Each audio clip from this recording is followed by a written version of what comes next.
पति और पत्नी में प्रेम कैसे बढ़े, ये बहुत ज्यादा जरूरी है, तलाक की जरूरत ना पड़े। तो आइए मैं कुछ हृदय की भावना आपके बीच में से बोल रहा हूं। श्रीमद् भागवत महाग्रंथ मेरे सामने रखा है और उसका सहारा लेकर मैं आपसे बात करूंगा। कोई भी थोती बात यहां से मुझे कहनी नहीं है। नारी का धर्म है तो पुरुषों का भी धर्म है। पति और पत्नी में कभी दूरी नहीं हो सकती जब दोनों एक दूसरे को अपना मान लें, एक दूसरे का पूरक मान लें।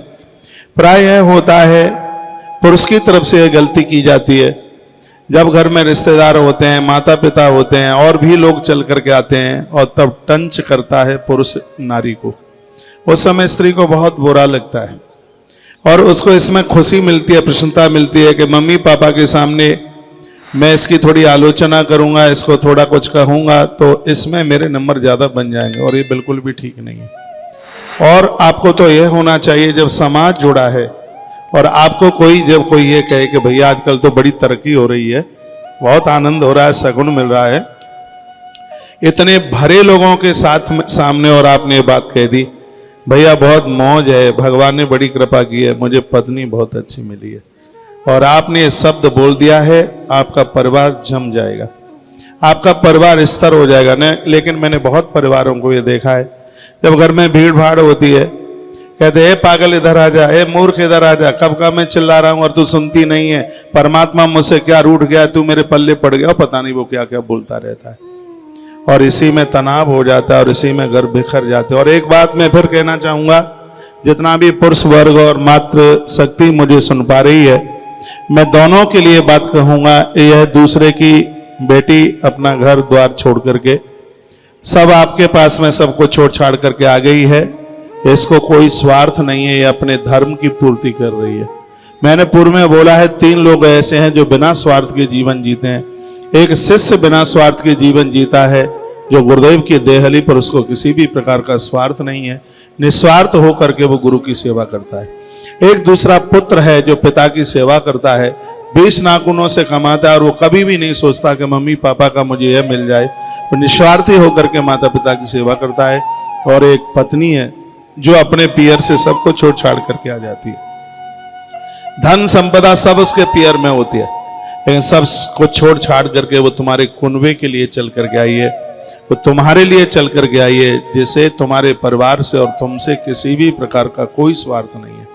पूरा जीवन तुम्हारे लिए जीती है, संतान को अपने गर्भ में रखती है, अपने उदर में रखती है, नाम आपका होता है, ये चरण छूती है, आशीर्वाद तुम्हें मिलता है। कहा जाता है सौभाग्यवती भवा, जब ये कहा जाता है सौभाग्यवती भवा, चरण वो छू रही है, उम्र उसकी नहीं बढ़ रही, उसमें भी उम्र आपकी ही बढ़ रही है। करती ये खुद है सब कुछ और उसका मिलता आपको है।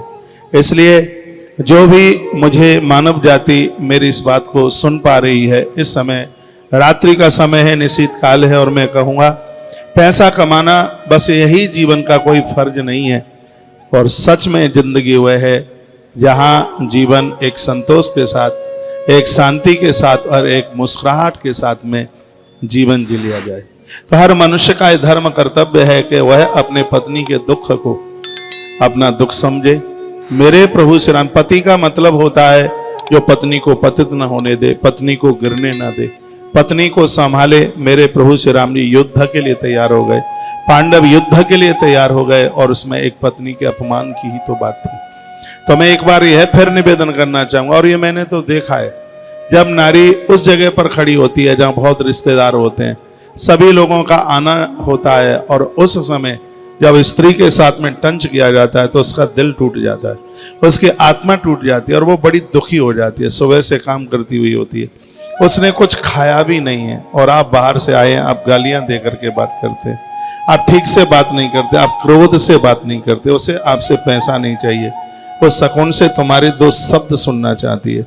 आप जब घर में प्रवेश करते हैं तो आप इतने तनाव में होते हैं, आपका मूड इतना लदा हुआ होता है, आपके चेहरे पर मुस्कुराहट नहीं होती।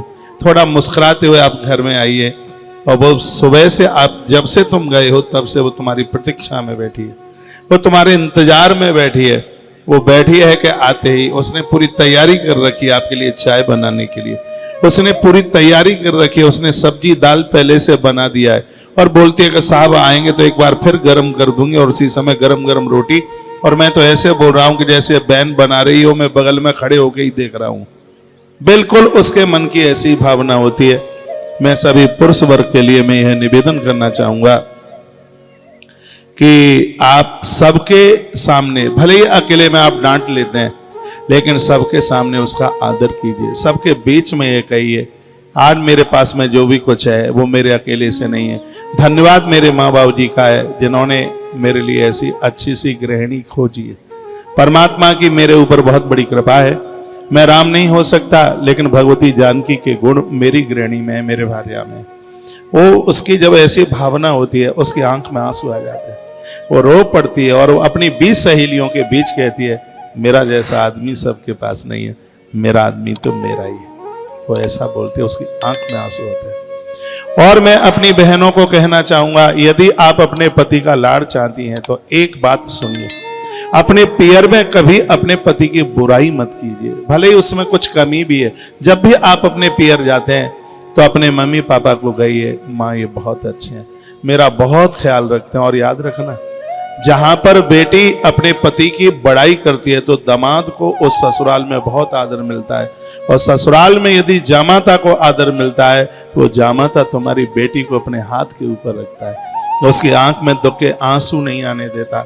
तो मैं अपने सभी बहनों को यह निवेदन करके कहना चाहूंगा, आप कभी भी अपने पति की बुराई अपने पियर में बिल्कुल जाके मत कीजिए। यदि उसके पास कुछ कमी भी है और उसके पास उतना पैसा नहीं है जो खर्चा पूरा परिवार का चला सके, फिर भी कहिए, मम्मी पापा से कहिए, पापा बहुत अच्छे हैं, मेरा इतना ध्यान रखते हैं, थोड़ा सा मेरे सिर में दर्द होता है और पे छोड़ छाड़ करके आ जाते हैं, तो वो सास और ससुर ऐसे जामाता का बहुत आदर करते हैं। और मैं निवेदन करना चाहूंगा, यदि आप चाहते हैं कि आपकी बेटी ससुराल में प्रसन्न रहे तो जामाता से लड़ना आज से ही बंद कर दें, उसका सम्मान करना सीखें, उसका आदर करना सीखें। उसे यह कहें कि हमारे घर में 2 बेटे हैं, लेकिन हम 2 नहीं समझते, बेटा तुम भी तो हमारे बेटे ही हो, तुम्हारे बिना तो हमें चैन नहीं पड़ता। फिर आप देखिए ये परिवार कितना जुड़ता है, पति पत्नी में कितना स्नेह होता है, पति पत्नी में कितनी प्रसन्नता होती है। मैं कहूंगा ये दोनों एक दूसरे के पूरक है।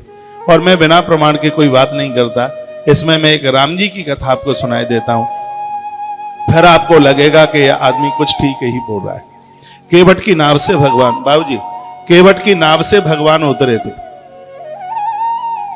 गंगा का पूजन मां ने किया, आंख में आंसू आ गए थे। मां जानकी ने कहा, गंगा माई मैं अपने देवर के सहित सकुशल लौट करके आ जाऊं।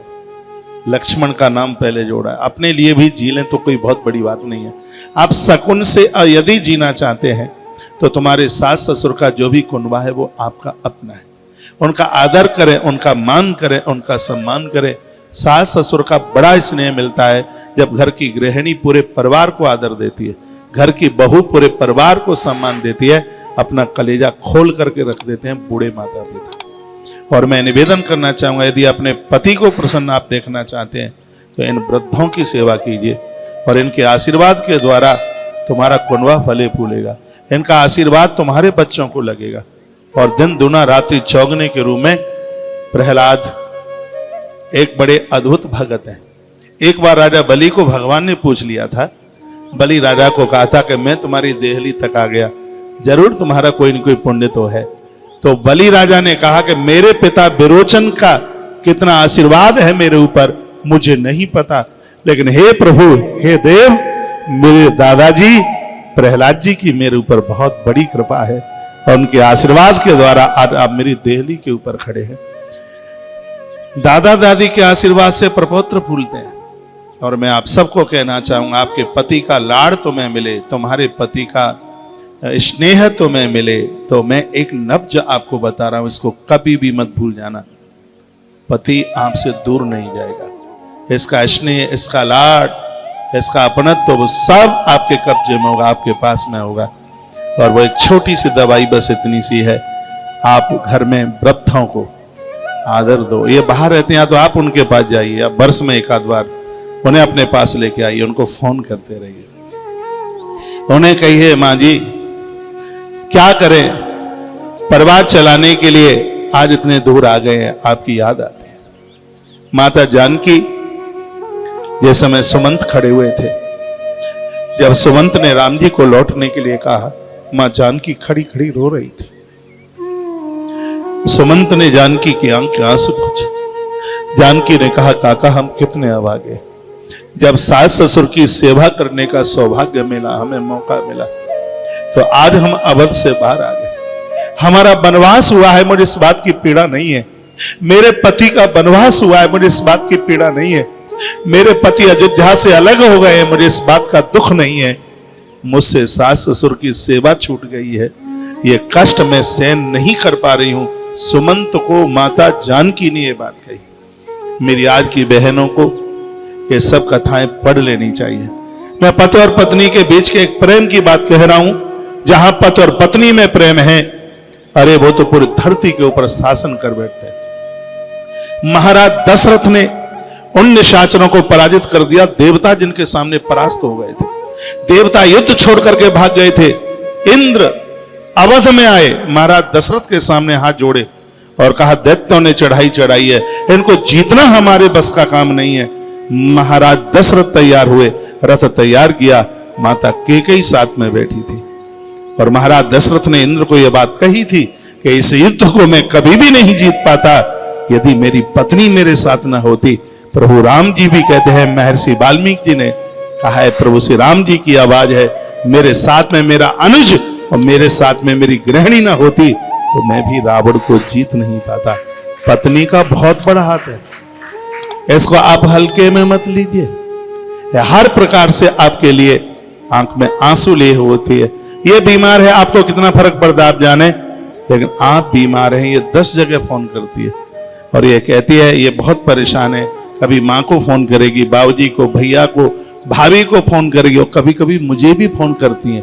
कहते महाराज जी ने बड़ी तकलीफ है और आप कोई काढ़ा बड़ा आप बताते रहते हैं, आप कुछ बता दें तो बड़ा बढ़िया होगा। और ये बोलती दोनों, मैं तो यह कहना चाहूंगा कि जिंदगी के रथ के ये दो पहलू है, दो बरसव हैं। ये दोनों एक रास्ते पर चलेंगे तो गाड़ी चल जाएगी, आगे बढ़ जाएगी।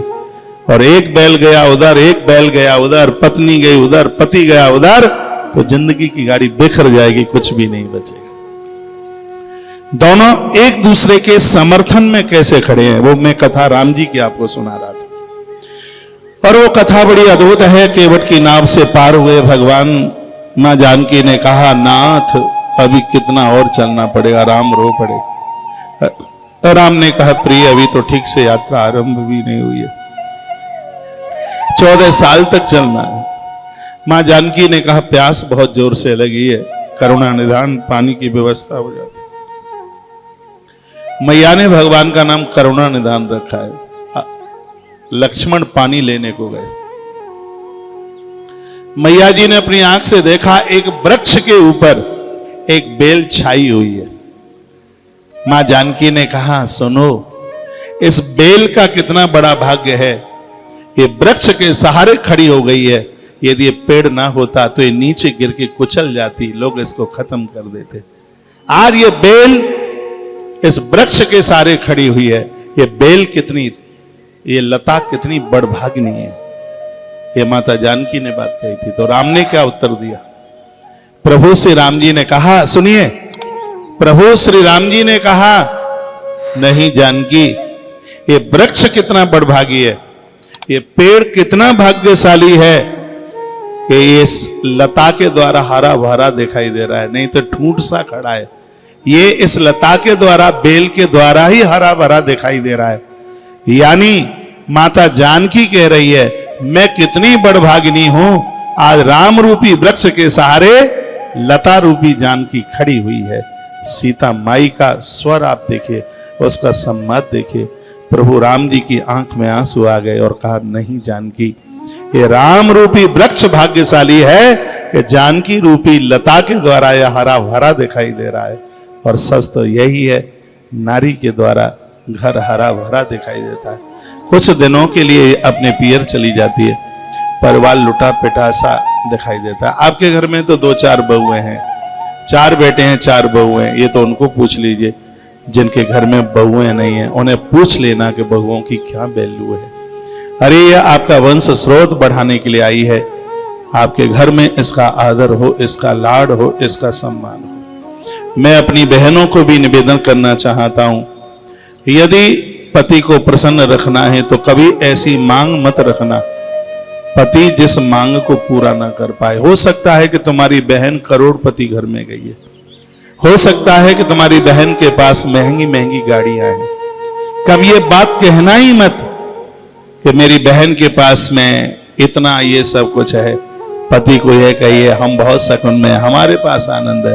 भले उनके पास 25 लाख की गाड़ी है, लेकिन हमारी जैसी मुस्कुराहट नहीं है उनके पास, हमारा जैसा स्नेह नहीं है उनके पास, हमारा जैसा प्रेम नहीं है उनके पास में। कौन कहता है कि गाड़ी घोड़े वाले लोग बड़े बड़े होते हैं? ऐसा कभी भी नहीं हो सकता। रावण के पास बहुत सी चीजें थी।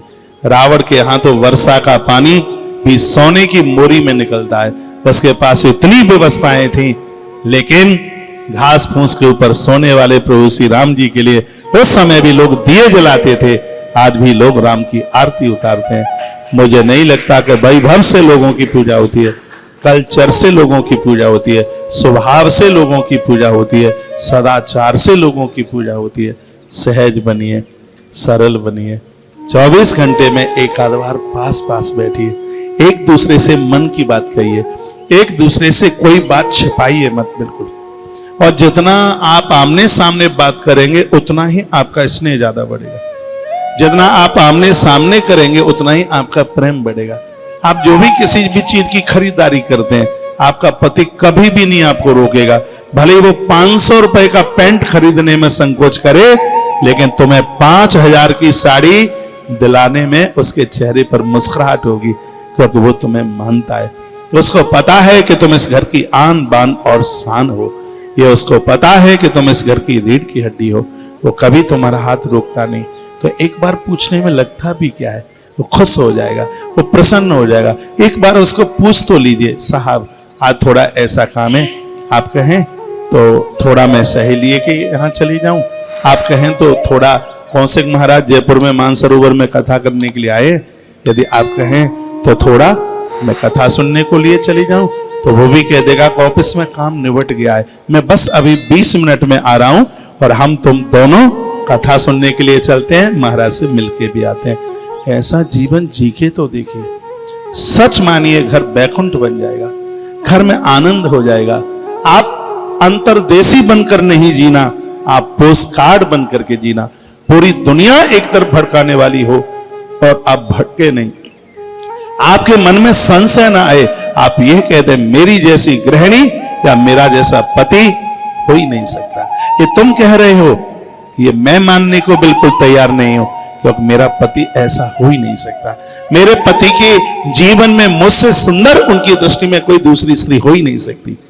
ऐसी भावना आपके हृदय में बैठे और आप भी ऐसा विचार कर ले, मेरी पत्नी से सुंदर स्त्री कोई इस दुनिया में दूसरी हो ही नहीं सकती। आप देखिए, पर आप साधारण स्त्री पुरुष नहीं है, ये माताएं लक्ष्मी और ये पुरुष साक्षात नारायण के रूप में होंगे। जीवन जीने में आनंद हो जाएगा। आमने सामने बैठ करके बात कीजिए। और एक बात और मैं आपको निवेदन करूंगा, भले ही आप एक थाली में भोजन न करें, लेकिन रात्र की बयारू पास पास बैठ करके जीमिए। मम्मी पापा भी हों, सास ससुर भी हों, बच्चे भी बैठे हों, तुम भी बैठी हो उस समय, और उस समय तुम्हारा पति भी वहां पर बैठा हो, कितना अच्छा उस समय तुम्हें लग रहा होगा।